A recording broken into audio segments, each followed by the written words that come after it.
Welcome back to the 40th episode of the Shoecast show. If this is your first time listening, thank you for tuning in. This is a podcast where we interview and talk everything related to shoes. My name is Chase, and I'm here today with my co-host Landon. And today we're going to be talking to Sean. He's a sneaker influencer with almost 90,000 subs on YouTube, a little over 30,000 followers on Instagram. Sean, thanks for coming on. Thank you for having me, guys. Yeah, man, it was great. It's a pleasure's ours. So let's go ahead and dive right into the questions. So what got you into sneakers in the first place? Man, so I grew up being a huge basketball fan. So I watched Michael Jordan during the tail end of his first three-peat and then the second three-peat. So being like Mike was always my thing. Mm-hmm. And obviously the shoes were huge. So always was interested in what Michael Jordan was wearing. So that's kind of how it all kickstarted. Wow. Yeah, that's dope, man. I'm so jealous of people that got to see Michael Jordan in his prime. Like my dad, I probably just made my age that much clearer though. I was gonna say, I was about to ask because honestly, I'm still jealous. I would almost take being 5 or 10 years older if I could have seen Michael Jordan be able to play, during his prime and stuff like that. Because I can hear my dad talk about it, and I can watch, even The Last Dance and reruns and stuff like that. But I mean. He was the first person to put basketball on the map like that. No one will ever be able to do it again. You can't re-put basketball on the map. He already did it. Yeah, crazy. Agreed. Wow. So I saw in your bios, what's the story behind your bio saying Sean Go by day, Shane Goo by night? I don't know. I think you guys are the first person that have ever asked me that question. Dude, we gotta know. I was like, what is this? I was like, what? I had to put this in the podcast. Yeah. So it's kind of like what's it called? Like a analogy, I guess. Uh-huh. So my background is in accounting and finance. Oh, okay. So that's what I studied in school. So that whole Sean Go by day thing is kind of like during the day, I have my 9-to-5 job where I deal with numbers and all that stuff, but then by night, that's where my passion comes out, my true interest, which is sneakers and creating content on YouTube and Instagram and stuff. So it kind of stuck. It's something I used to say way back in the day, and I just threw it up on the bio, and it just kind of represents me. Oh, wow. Dude, you could have given me 1,000 guesses, and I would not have come up with that type of story at all. I would have had That's no good idea. though. That's good. That's cool. I like that there's some meaning behind that. That's awesome. So do you do this? You mentioned a little bit. You kind of just gave this question away, but so do you do this full time, or is there some other work that you do as well? Yeah. So it's definitely just a side hustle, side hobby thing. It's definitely taking up more of my time the more I've gotten into it. But as of now, I don't have any plans to transition full time to this, just because of the. You got to make the money, pay the bills, and all that stuff. Oh, of course. But no, I'm having a good time doing it on the side. That's cool, awesome. Man. Awesome. So, what is your daily routine look like for Sean Go and Shane Goo? Yeah, it's well, this year and last year had to be different, right? Oh yeah, thrown out of whack, Oh yeah, The definitely. whole COVID situation. But assuming that didn't happen, it would be go to my day job. Usually 9 to 5, but throughout the day I'm still kind of checking Instagram, posting where I can. Then I come home, then I kind of get cracking on my, I guess, second job, which is sneakers. So whether that means filming myself for the videos or just going outside, taking photos, putting all together, the videos together, editing the photos, all that stuff. That's kind of my second job after my 5 p.m. Day job ends. So it's kind of two things on my plate at once, but it's fun. As long as you have it balanced to where you're still enjoying it and you don't allow your sneaker hobby to become work, because then you're going to be working. Then you're working 9 to 9 or 9 to midnight because there really is no break. That's spot on, man. It's something I always tell myself. The day this whole sneaker, YouTube, Instagram thing becomes a job to me. And I'm not being paid like it's a full-time job, then it's the day I gotta kind of reassess where my goals are and values are in terms of that, right? Yeah, because Exactly. then you can still love shoes and be involved in shoes and not post a video about it and not post all content about it and stuff like that. Because for a while, that's all it was for me. It's just I liked having shoes. Sometimes you have to balance your work schedule and realize, hey, like the payout for this is not anything, or at least not nearly enough to what I'm doing for it. So I mean, but it Yeah, sounds like you've exactly. got a pretty good idea of what that would look like for you, and it doesn't seem like you've hit that limit yet. Lucky for all of your followers that like to see your stuff. So. Yep, But that sounds about exactly right, man. definitely. So go ahead. This is something that we're excited to talk about. So tell us a little bit about the Team Roche and how you eventually were kind of gifted your own custom exclusive Roche from Nike. Oh yeah. So I've been buying shoes for maybe like 15 years. But there was a point in time in around 2011, I think, I sold off pretty much most of my pairs to help me pay for my first home. Okay. So that was like, I kind of took like a brief retirement, and then this whole Nike Roshi shoe debuted. At the time, it was sort of under the radar. Didn't know much about it, but I heard from friends and from friends of friends, they're saying, yo, this is a brand new silhouette that's really low key, but it's super comfy and super cheap. Yeah. So that kind of got me back into the game, I guess you can say. I started researching about the shoe. It was really low key. Like you couldn't find any news about it. But then I found like a Nike Talk thread. So Nike Talk, if you guys don't know, is that online forum where there's threads based off of specific shoes. And there was one thread that was specific for the Nike Roshi. Long story short, a bunch of the people that were really enthusiastic about the shoe, we joined together, started a Facebook group, and created this whole Team Roshi organization, or whatever you want to call it. Okay. And from there, I think it was still during like the early days of Instagram, but we decided to, hey, let's start an Instagram just for fun, just to post our own pictures, not thinking anything of it. And then that page grew as the popularity of the shoe grew. Eventually, Nike took notice, and they flew in like 7 of us ish to Beaverton, Oregon, to their headquarters. We met with the Nike sportswear team. They kind of picked our brains because we knew what the audience liked and didn't like about the shoe.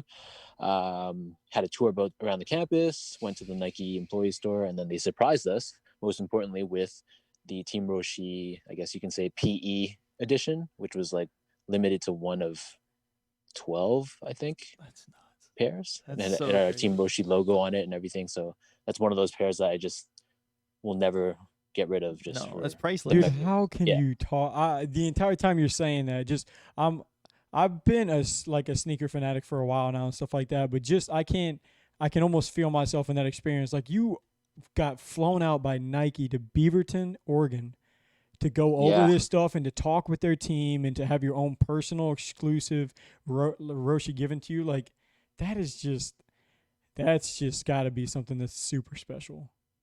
And you got to imagine, like at the time, this was before like my personal brand, if you want to call it, was even a thing. Like I was just my SGO8 Instagram was just personal photos at the time still. Yeah. So I was just this normal dude that just happened to really like the shoe and be part of this group that really loved the shoe. And then we were getting these emails from Nike saying, this is the itinerary, blah, blah, blah. This is what you're going to do.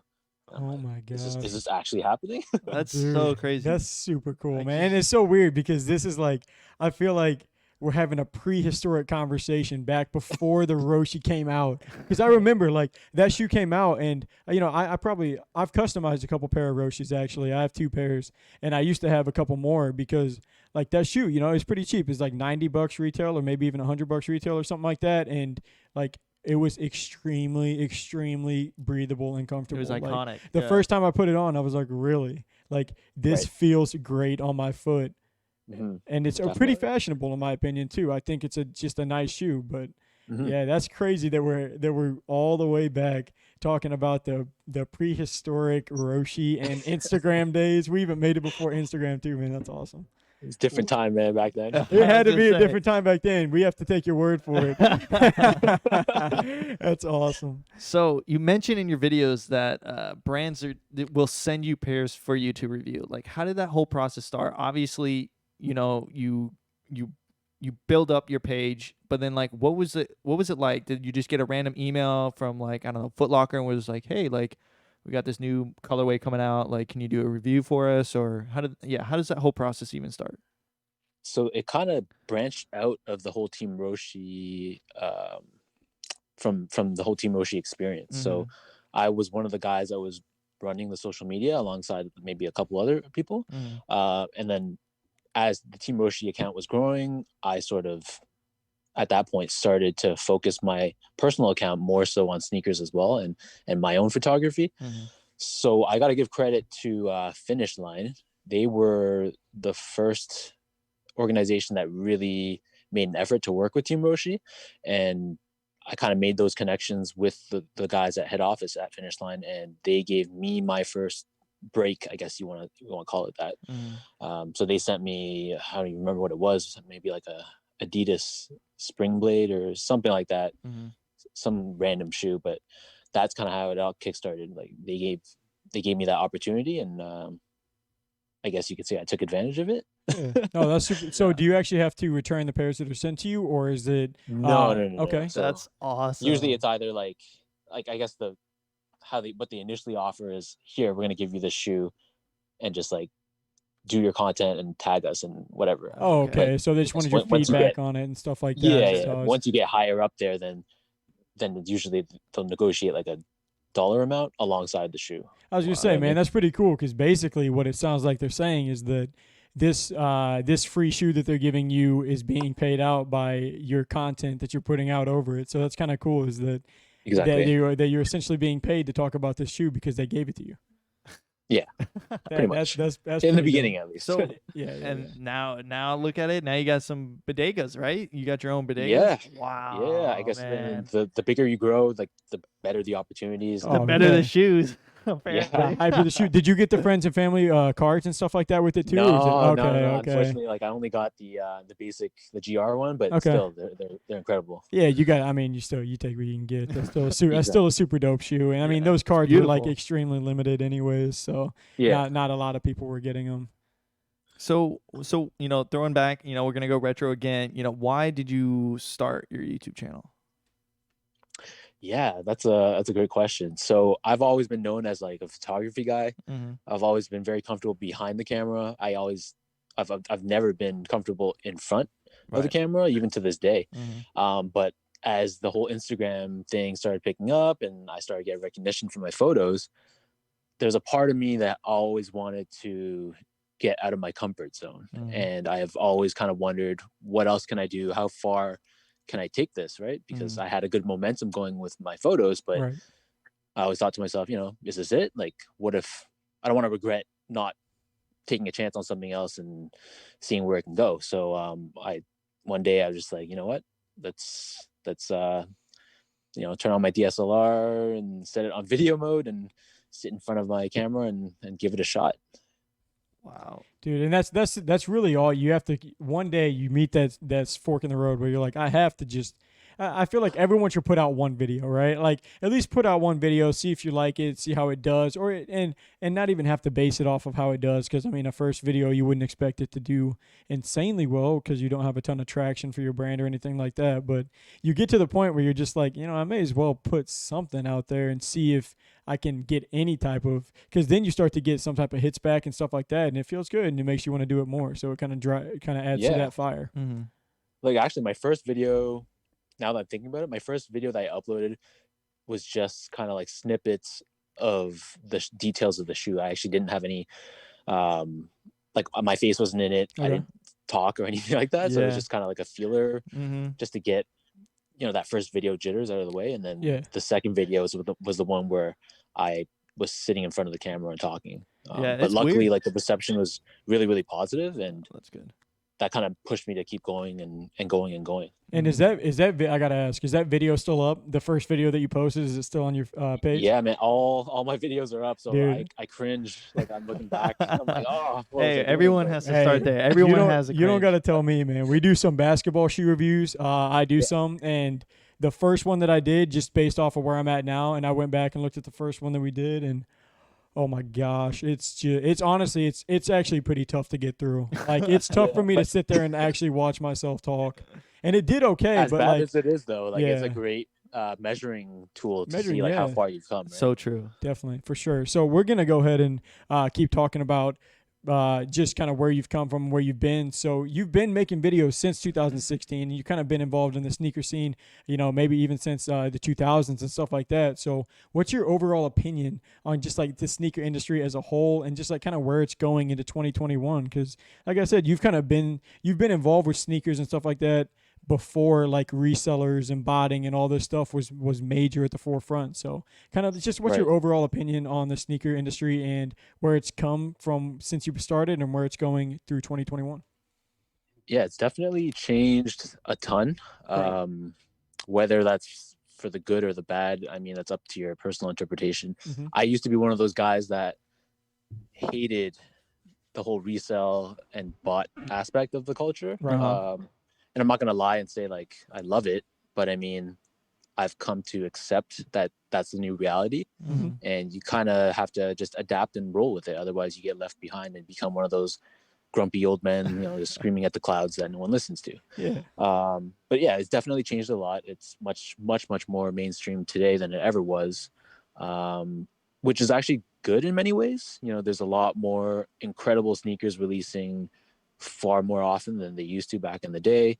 And one of the good things about StockX and these resale platforms is if you have like the money for it, then pretty much any shoe you want is accessible. Whereas back in the day, I'd be hunting on like Soul Collector forum, marketplaces, and Nike Talk forums and eBay, and there weren't as many options and there weren't as many guarantees that you'd be safe as a buyer buying either fakes or getting scammed by a person. That's what I was going to ask you real quick, just to cut you off, is how is it kind of changed from fakes, because now there's so many just unauthentic pairs of shoes that are being sold to where you have to almost go through StockX or Go just to know that they're being authenticated. Either that or you can take them to a boutique or something like that. But have you ever really noticed or dealt with there being fake shoes, or when did that kind of start to surface?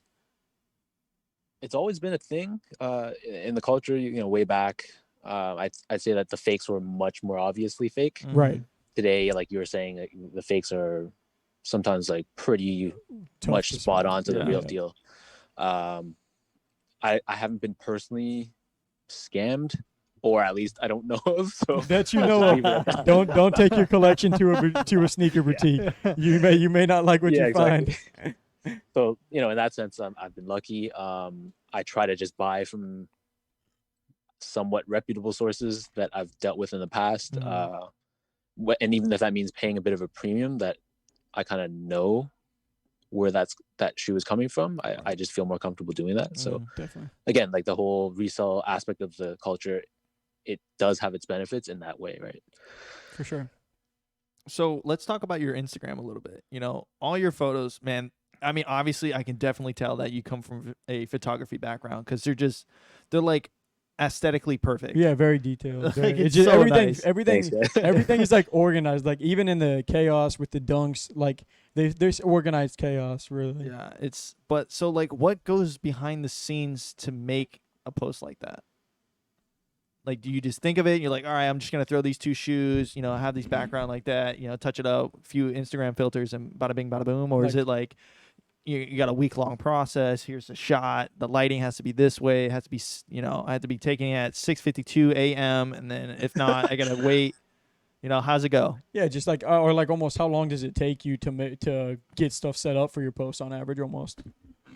I'd say that it's a lot more just gut feeling than pre-planning. Like there's pretty much no pre-planning unless like I know something's coming down the pipeline and it has like a super strong theme that I really want to incorporate with it.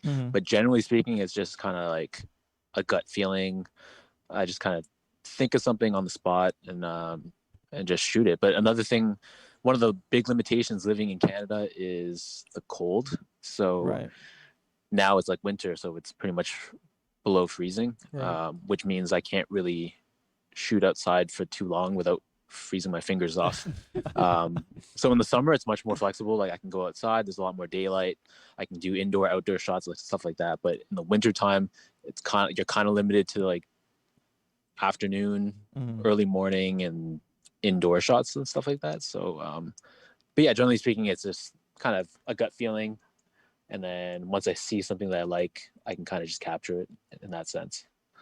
Cool. So kind of playing off that, this is almost a piggyback question is like, what are some tips that you have? Because like we already touched on, you take some very excellent photos, just aesthetically pleasing and stuff like that. What are some tips that you have for taking better photos and potentially like videos and stuff of sneakers?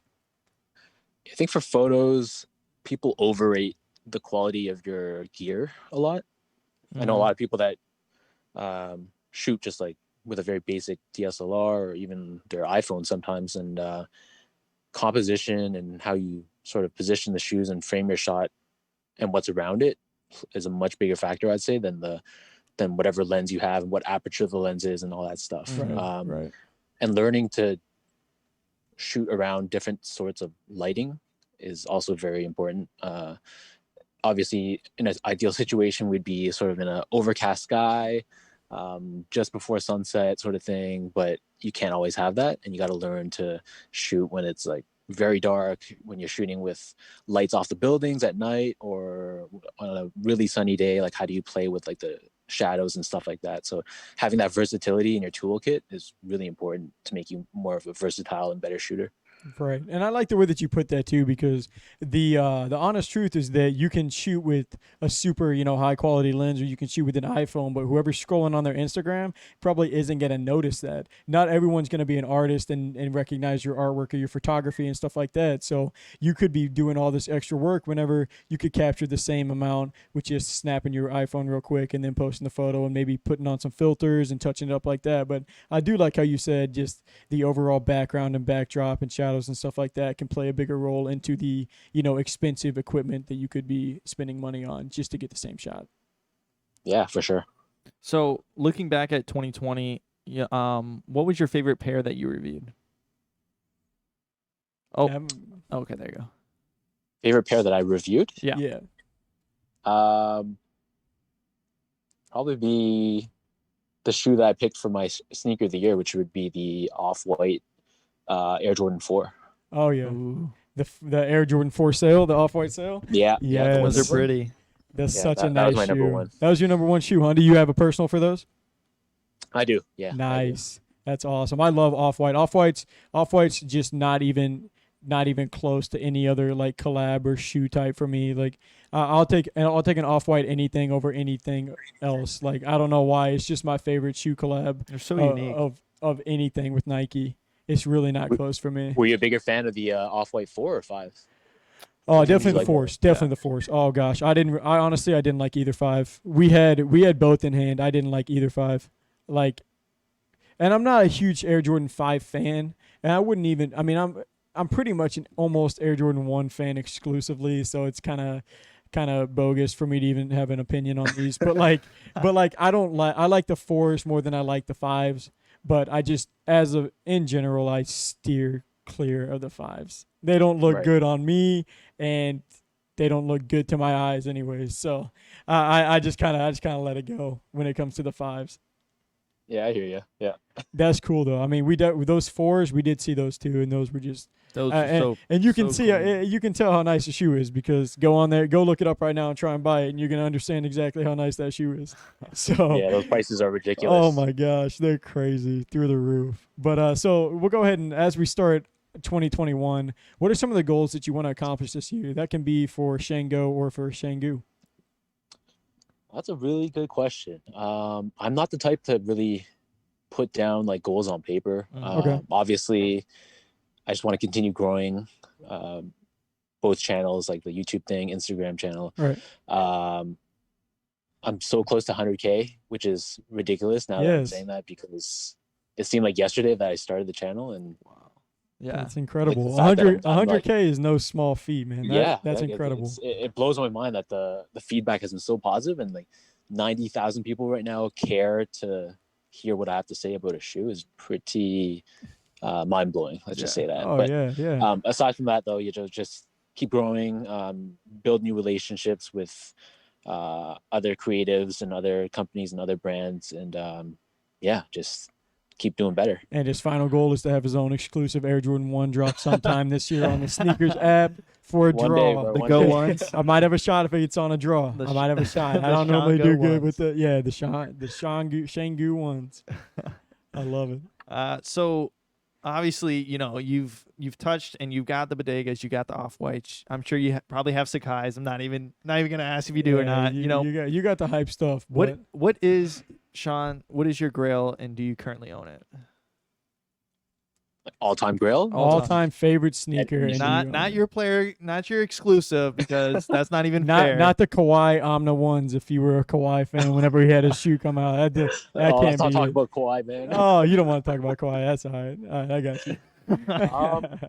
It depends how you define grail. So if you're talking favorite shoe of all time, I'm actually wearing it today. It's the white cement threes. Okay. Okay. Like that's the one pair. If I can only pick one shoe to keep out of all my shoes, it would be this one. Okay. But if you're talking about like one of those super rare, unobtainable shoes, Unattainable, yeah. it would be the probably be the pigeon dunks. Oh, Pigeon okay. dunks. That's interesting. Yeah. Yeah. Usually, You should have just gotten in on the gosh dang it, I'm losing his name now. Warren? You know who, Warren Warren Lotus. Lotus? Yeah. You should have just gotten some Warren Lotus dunks. I'm not sure if he got the pigeons released before they filed the lawsuit or not, but I know it was on the menu. I'm not sure if they actually got released. You probably don't got a think they did. chargeback I think if you wanted those half-bitten Warren Lotus dunks that were missing part of the Nike. It looked like a crater or Yeah. something like that, but Those aren't it, man. no, dude. I know those aren't it, and now they don't even have an option to be it because it's getting shut down fast. So that's funny, but that's cool. So the Warren Lotus dunks. That's the first because we asked that question to most people. not the and- Warren Lotus dunks. not the Warren pigeon Lotus, dunks. the pigeon dunks. Sorry, the pigeon This dunks. guy. Because we asked that question to a bunch of people. And We that's haven't the first gotten- dunk. We I haven't was gotten a gonna dunk say, I yet. don't think we've gotten a dunk. We've gotten obviously the Air Mags. We get a lot of Air Mags and stuff like that, off whites and just different various Jordans that are that are up there. But wow, pigeon dunks. I wouldn't have. It's clean too. Yeah, that is a super nice dunk. That's awesome. So we're coming on to the very last episode, or not Question. episode, but the very last question of the episode is, if you could choose, Sean, who should we have on next? For the podcast. Can I rep a fellow Canadian? Sure. Absolutely. I'd recommend. Have you guys heard of net magnetism? No, we have not. We're probably pretty magnetism. untouched in the Net. Canadian market. I put Honestly, we're pretty far away from you guys in Florida, but we reached you, so we'd be happy to reach out further in that area. Is it a? Yeah. Oh, okay. So what? So what's his name again? Net NET magnetism. So he's probably the biggest shoe reseller in Canada. Wow, Really? Huh. Yeah. that's awesome. So do you have like any intel with him or any touch with him, or is he just someone that you'd want to be able to hear from and just kind of get his story? Yeah, like we know each other. We've done business with each other and stuff like that, and I know him on a personal level. So Oh, that would be he's a dope, good- man. We could it'd be cool if you could maybe reach out to him and maybe get your info from him so that we could get him on and just hear his story and stuff like that. We'd be happy to do that. Yeah. I can definitely link you guys. Awesome. Awesome. Well, that's actually going to go ahead and wrap it up for this episode. But if you like this episode, please feel free to show your support by liking, following, and subscribing to whichever platform that you're listening to. And of course, thanks again to Sean for coming on, and thank you to the listeners for tuning in. And we will see you next episode. Peace.